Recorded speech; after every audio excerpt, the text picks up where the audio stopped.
Magpapa-check up kami ngayon, guys. And dadalhin na daw ni Mami itong mga damit. So, tingnan mo. Naka-ready na talaga siya lahat ng mga kailangan na dalhin. Yung mga luggages namin and everything. Sabi nila, wala naman daw magiging problema kung dadalhin na. Kaysa sa pabalik-balik daw kami. So, ayan. So, ayan, nilalagay na nila yung mga bagahe natin. In case. Naayos na nila dyan sa likuran. Kasi wala naman din mangyayari, guys. Babalik lang din namin yan sa bahay if ever na hindi ako i-admit ngayon. So, ayun.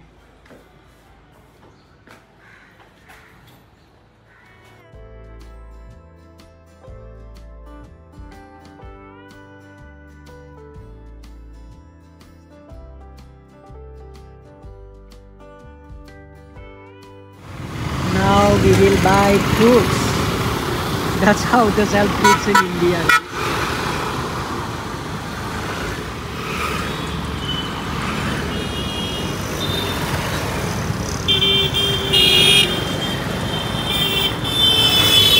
Sobrang busy ng street.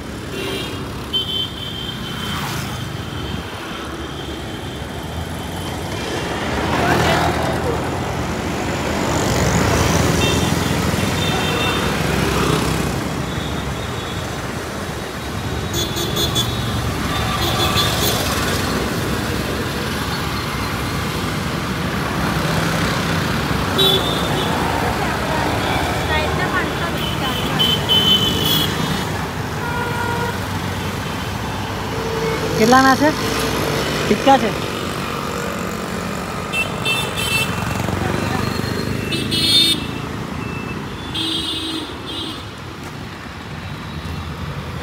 it doesn't taste good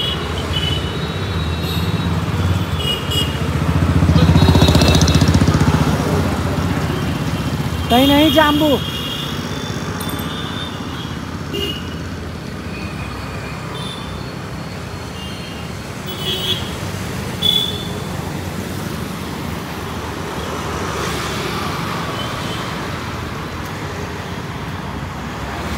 જાંબુ નથી જાંબુ નથી ત્યાં જાંબુ છે જ નહીં આગળ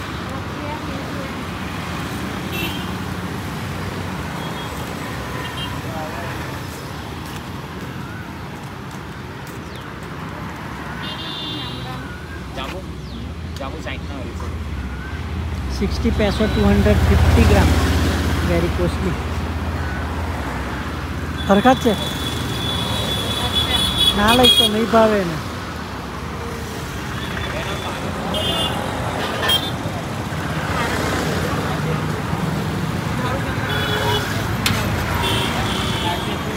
એક માઇક નહીં દે હે બીજા 95 છે ભાઈ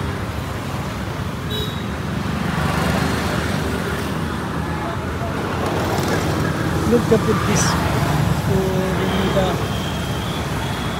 दूध दिखा रहे हैं remove the price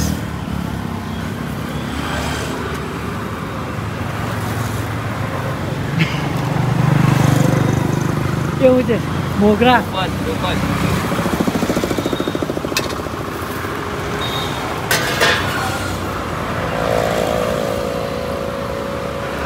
કેવું લે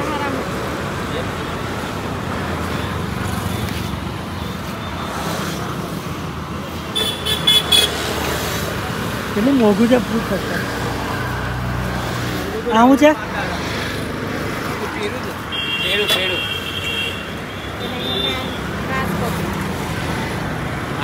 ના હે પોતી નાશપતિ તો સારી લાગે 180 લઈ લેમ ખાવું છે મને વચ્ચે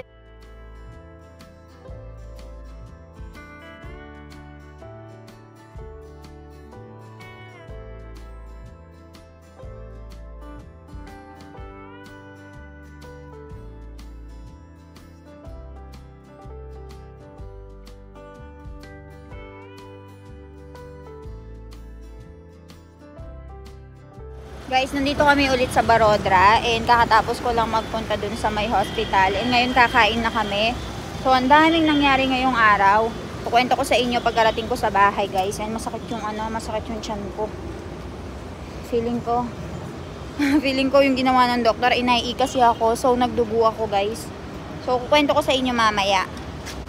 Pero ang gwapo ni Doc Milan sa suot niya ngayon. Siyempre! Siyempre naman. Gwapo naman ako! Ah.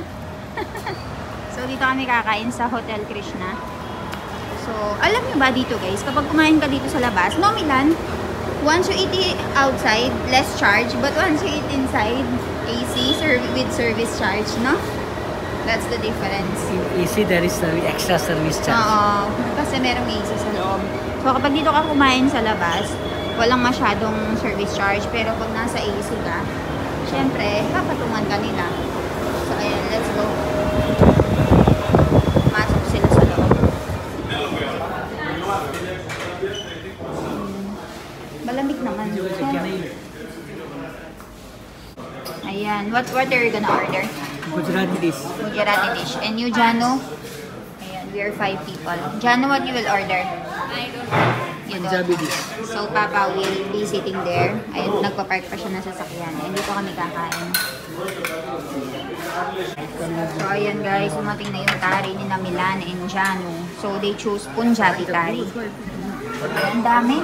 Oh, how much for this one, Milan? 150 peso. 150. No, 130 peso. Wow, it's very cheap. And what do you have in there?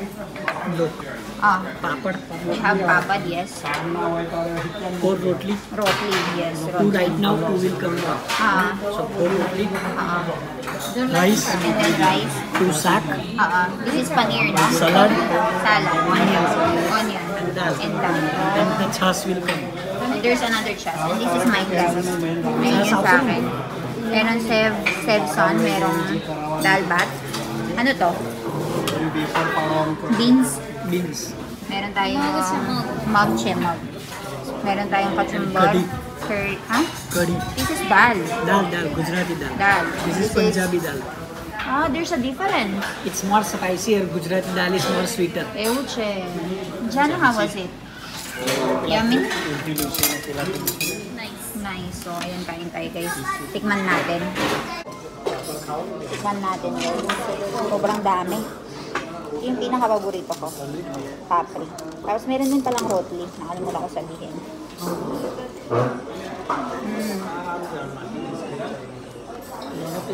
Rotli. Dalawang rotli. Tikman natin yung ano.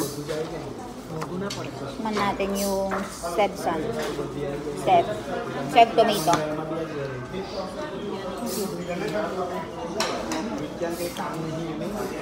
Haruchan. It's good. There's also kachumbar. Tasty. Kain tayo guys. Kain muna ako. Balitaan ko kayo mamaya. Tikman natin to. Tikman natin yung Punjabi. Punjabi is good also. Kain muna ako, balitaan ko kayo. So for Papa and Mommy, they ordered jade. Amo manggay dito na paneer. So order sila ng paneer, may khichdi and curry, and then merong roti. Paneer kufta. And then meron din tayo buttermilk dito. So kumakain na yung dalawa. And hindi mawawala sa pagkain ng mga Indian yung onion. Eh Milan, the food onion, hindi mawawala. You will always find onion in your plate. It's like nasto for them. And merong libreng shot for only 100, how much? 130? 130 rupees, guys. And it's a premium restaurant. Premium, considered premium already. In cheap restaurant, you can find this in 90 peso. Oh, and we have AC, look. There's AC already. So, ayan. Dahil very oily yung mga kamay natin, guys. Meron silang ibibigay sa iyo na lemon, tapos aanhin mo, pipigain mo, tapos mawawalis lahat ng oil, maalis yung oil. So tapos na kami kumain, ubos na. So yeah, it means mouth freshener. Look, hands are already very clean. Look. Yes. And then after that, we will give you mouth freshener. Pwede ka na kumain. Pang freshen up ng mouth mo. Ayan guys.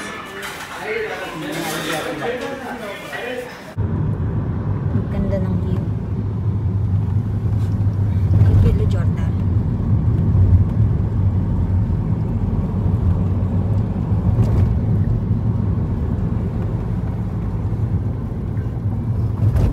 Ganda ako view. Ganda ng view. Yung kasama natin si Papa. Hello. Ano eh, mami, hunggas kayo. Ano dyan, oh. Pauwi na kami, guys. Hi, guys. So, kakauwi lang namin. And as you can see, nag-freshen up na ako. Kasi, very early kaming umalis kanina. Kasi nga, iniiwasan namin ng napakaraming tao. So, ang nangyari, guys, kagabi, merong 24 hours duty kasi si Milan. So, dapat kami lang apat ni na Mami, Jano, ako, tsaka si Milan yung pupunta. Pero hindi kasi nakatulog si Milan kagabi. Sobrang dami daw na pasyente. Ang dami niyang inasikaso. So, kailangan naming isama si father-in-law or si Papa para mag-drive. Kasi hindi daw niya kakayanin kasi talagang pumipikit-pikit siya. And matutulog lang daw siya sa may hospital. Sa may backseat na lang daw. So, ayun yung ginawa namin. So, ayun, nagpunta kami guys kasi ito yung schedule date ng check-up namin. Kasi tinatawag na nga ako after 10 days if I'm not mistaken or after 7 days mula nung last na check-up namin. So, this time, hindi nga ako pinasonography kasi nga hindi naman daw nila kailangan yung sonography this time. Pero, maaga daw akong pumunta kasi kailangan nila akong i-check. Kailangan nila akong i-IE or internal examination kung bukas na nga yung cervix ko para makita nga. So, ayun, pagkadating namin, since kilala ako ng mga receptionist doon, guys, kasi ako lang yung kaisa-isang foreigner na kinikater nila. So, kilala nila ako, kinuha nga nila yung BP ko pagkatapos nilang kuhanin yung BP ko, kinuha nga nila yung weight ko. Eh, nang napansin ko sa weight ko, guys, hindi na siya dumadagdag. Hindi katulad nung last time na every check-up, sobrang dagdag talaga ng 1 kilo, 2 kilo. Ngayon, nabawasan pa. So, dati, nabawasan ng 300 grams. So, nagtaka ako, and sabi nila normal lang daw yon. So, ayun. After nun, pumunta na kami dun sa may OB-GYN ko.